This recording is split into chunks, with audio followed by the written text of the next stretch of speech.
Hey, if you're a home buyer right now and you've been thinking, what would it look like if I want to buy a home and I went just directly and called the listing agent myself? This video is for you because a lot of people think that if they do this, they can save some money or it'll make the process easier. And I'm not here to tell you that you're wrong. I'm actually here to tell you that in some cases you might be right. Hey, this is Erin Eicher with Remax in Durango, and I'm going to talk to you about the three most common scenarios that come up as a buyer if you go ahead and approach a listing agent directly on a home that you're interested in purchasing. So, number one, remember that that listing agent has already, with the house on the market, a written contractual responsibility to the seller.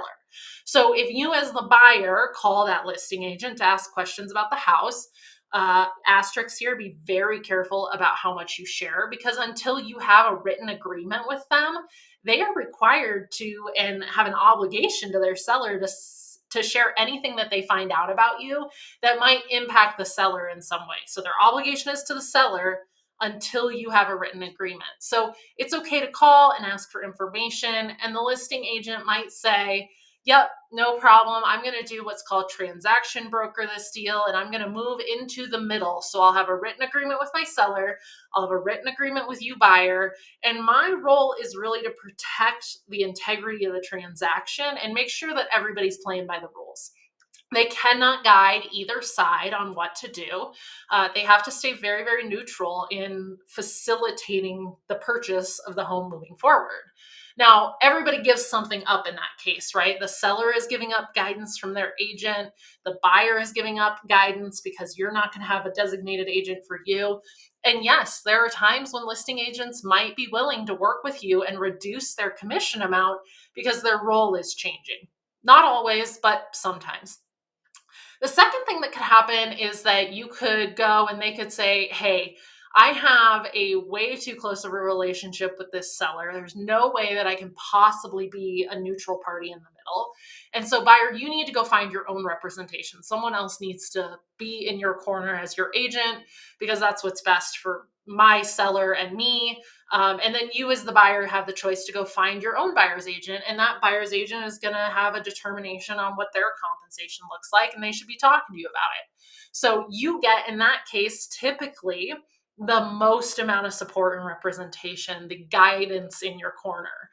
That's going to be best for first-time home buyers, people who are unfamiliar in the local area, or maybe if you've just never purchased a home in the state of Colorado, because every state is different. And then there's the third option, and it is the most cost effective, but it is also the one that provides you with the least amount of support. And this is scenario three, in which the seller's agent says, hey, I don't want to have representation. I am too attached to my seller, just like we did in scenario two. But in this scenario, buyer, you have the choice to self represent. So that seller's agent says, I'm going to treat you what we call a customer buyer, and I'm happy to prepare documents. I can be the scrivener if you have things that you want put into an inspection objection or anything like that. But I cannot guide you or anything. I am simply here to make sure the documents are prepared, and that is it. In that case, you as the buyer have no obligation for compensation to anybody because you are taking it all on yourself. So really, those are the three scenarios. And yeah, there are some times where you can save some money, but what I'm going to tell you is it all comes at a price one way or another, and there is risk. And so as a buyer, vet how your comfort level is and what you're comfortable doing and moving forward, but be educated and make sure that if you are going to approach a listing agent, you know exactly what your options are and what's going to be best for you so you can make the decision yourself, and don't let someone necessarily guide you into a scenario that might not be right for you. So I hope that this was helpful. If you have any questions or want to know what it's like, we're here, no obligation to educate people to make the best decision for themselves. Shoot an email to me, reach out to me, Erin at DurangoHomesForSale.com, and I will look forward to seeing you all next time. Have a great day.